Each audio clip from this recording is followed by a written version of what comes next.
Hello everyone. Today's topic is nuclear fission.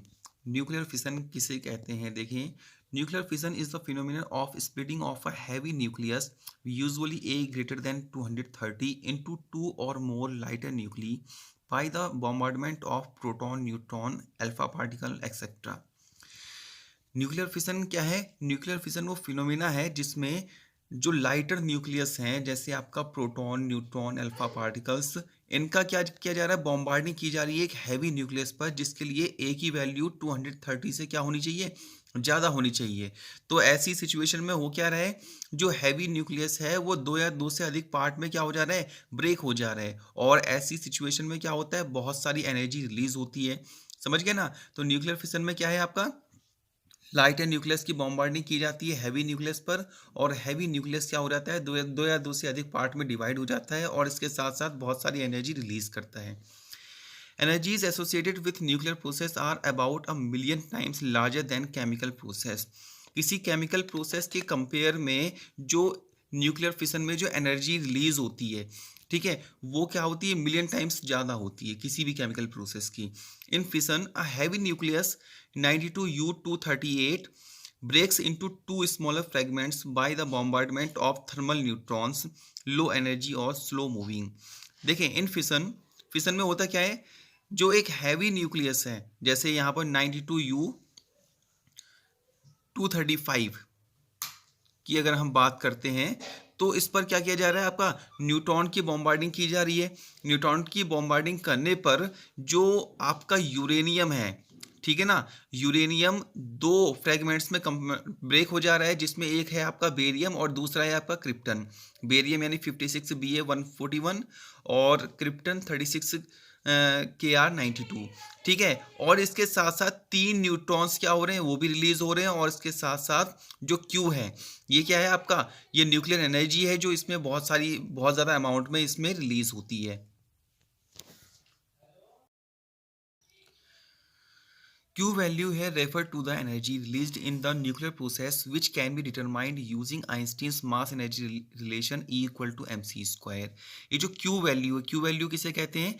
Q value आपका जो आपका न्यूक्लियर फिशन में जो एनर्जी रिलीज होती है, न्यूक्लियर एनर्जी, उसको हम क्यू वैल्यू से डिनोट करते हैं। ठीक है, तो इसकी जो वैल्यू है इसको हम फाइंड कर सकते हैं आइंस्टीन के मास एनर्जी रिलेशन यानी कि E equal to M C square से। एनर्जी रिलीज पर fission of 92U235 is 200.4 MeV। The fragment nuclei produced in fission are highly unstable, they are highly radioactive and emit beta particles in succession until each reaches to a stable end product।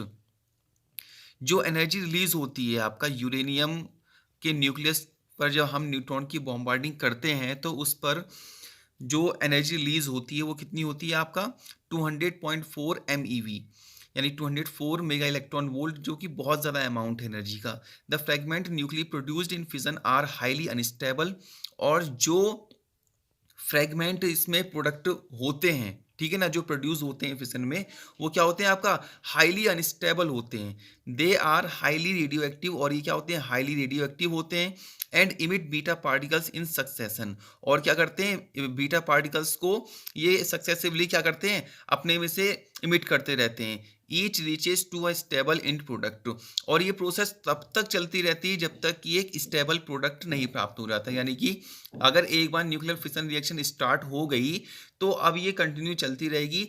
ये तब तक चलती रहेगी जब तक कि हमें एक स्टेबल प्रोडक्ट नहीं मिल जाता है। ओके, नेक्स्ट टॉपिक हमारे पास है nuclear chain reaction. Nuclear chain reaction किसे कहते हैं? देखिए, in the nuclear fission reaction there is a release of extra neutrons। The extra neutrons in turn initiate fission process producing still more neutrons and so on।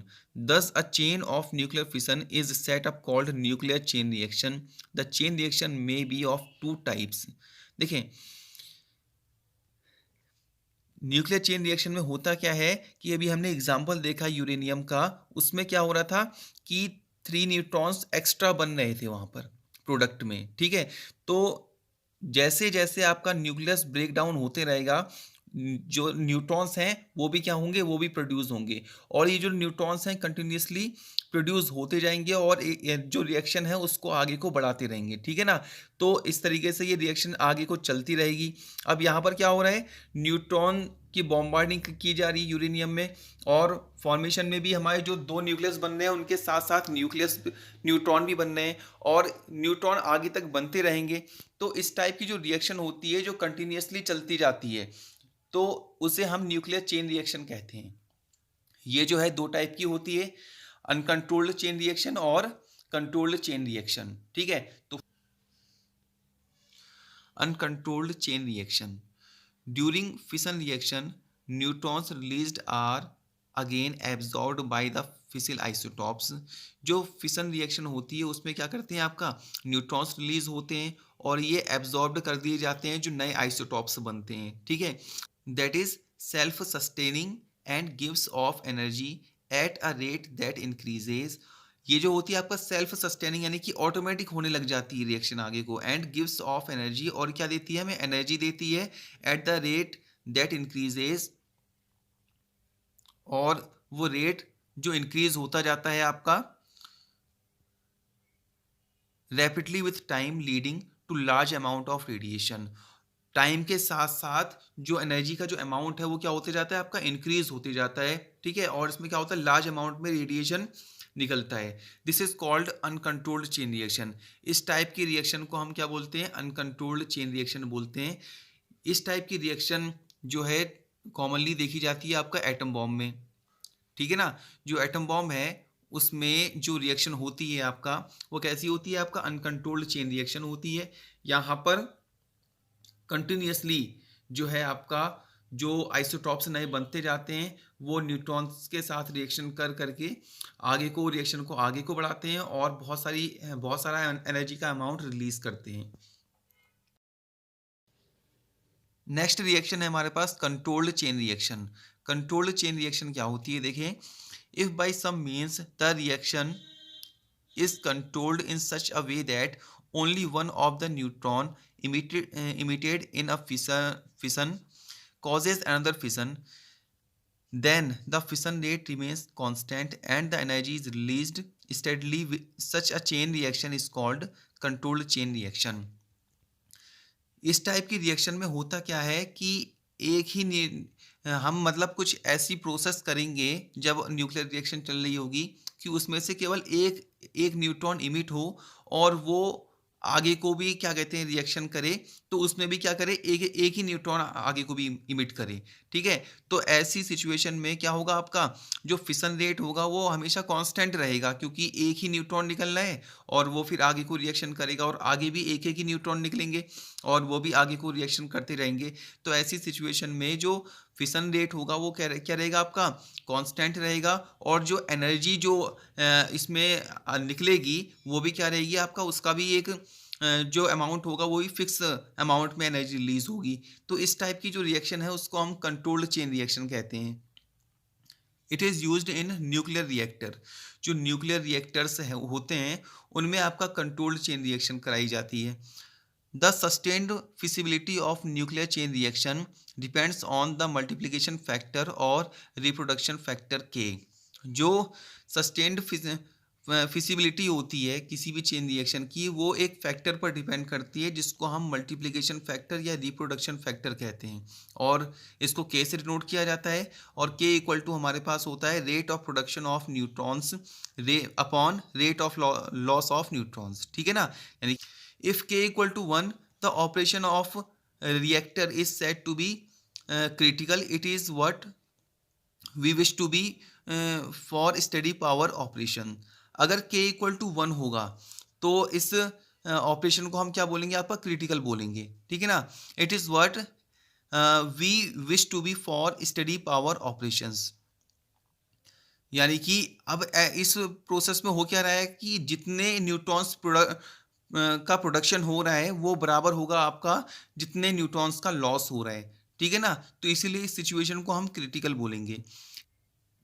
इसमें क्या हो रहा है आपका, इफ़ के इज़ ग्रेटर देन 1, अगर के की वैल्यू 1 से बड़ी है तो ये जो रिएक्शन होगी, रिएक्शन रेट जो होगा वो क्या होगा आपका, इंक्रीज होगा आपका exponentially. In this case reaction is super critical. अगर इस केस में क्या होगा आपका, रिएक्शन को हम क्या बोलेंगे, आपका सुपर क्रिटिकल बोलेंगे, एंड कैन इवन एक्सप्लोड, और वहां पर क्या हो सकता है आपका, ब्लास्ट भी हो सकता है ऐसी सिचुएशन में। इफ के is less than 1 the reaction gradually stops and the condition is control called सब क्रिटिकल। अगर के की वैल्यू 1 से छोटी होगी तो रिएक्शन जो होगी आगे को नहीं बढ़ेगी, ठीक है ना, वहीं पर ये स्टॉप हो जाएगी, और ऐसी सिचुएशन को, ऐसी कंडीशन को हम बोलेंगे सब क्रिटिकल। तो अगर हम बात करें कंट्रोल्ड चेन रिएक्शन की, तो उसके लिए के इक्वल टू 1 होगा, ठीक है नहीं। और अगर हम बात करेंगे आपका अनकंट्रोल्ड चेन रिएक्शन, तो उसके लिए आपका के ग्रेटर देन 1 होगा, ठीक है। और के लेस देन 1 हुआ तो इसका मतलब होगा कि रिएक्शन आगे को नहीं होगी, ठीक है।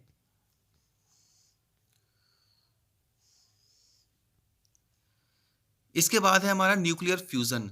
देखें न्यूक्लियर फ्यूजन क्या होता है। Nuclear fusion is the phenomenon of fusing two or more lighter nuclei forming a single heavy nucleus. जो न्यूक्लियर फ्यूजन है इसमें क्या किया जाता है कि दो या दो से अधिक जो लाइटर न्यूक्लियस होते हैं, हल्के न्यूक्लियस होते हैं, उनको आपस में क्या किया जाता है, उनको आपस में कंबाइंड किया जाता है, और कंबाइंड करके एक हैवी न्यूक्लियस बनाया जाता है। For fusion to take place, the two nuclei must come close enough so that attractive short range nuclear force is able to affect them। इसमें क्या किया जाता है कि जो लाइटर न्यूक्लियस होते हैं उनको एक दूसरे के बहुत ज़्यादा क्लोज लाया जाता है, ठीक है। तो बहुत ज़्यादा क्लोज लाने की वजह से जो न्यूक्लियर फोर्स होता है, हम जानते हैं कि शॉर्ट रेंज में सबसे ज़्यादा स्ट्रॉन्गेस्ट फोर्स न्यूक्लियर फोर्स होता है। तो ये क्या करता है कि उन न्यूक्लियस को क्या कर देता है, आपस में अट्रैक्शन फोर्स की वजह से वो कंबाइंड हो जाते हैं और एक हैवी न्यूक्लियस को फॉर्म करने लग जाते हैं। Since both the nuclei are positively charged particles, so they experience Coulomb's repulsion। अगर हम दो न्यूक्लियस की बात करें तो दोनों में पॉजिटिव चार्ज होता है।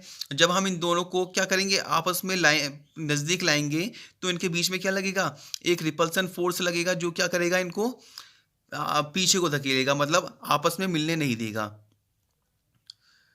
Therefore they must enough energy to overcome this Coulomb's barrier.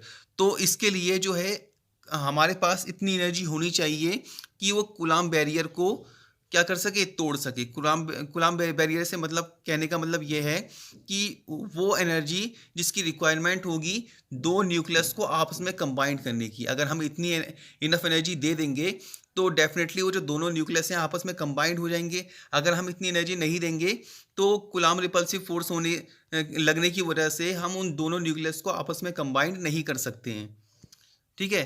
तो आगे इसका एग्जांपल देखें। 1H1 और 1H1 कंबाइंड होकर हम 1H2 बना रहे हैं।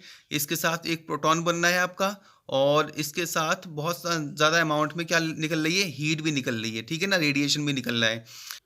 1H2 और 1H2 आपस में कंबाइंड हो रहे हैं तो क्या बना रहे हैं, 1H3 और 1H1 बना रहे हैं, और इसमें भी आपका हीट जो है बहुत ज़्यादा अमाउंट में क्या हो रही है, रिलीज हो रही है।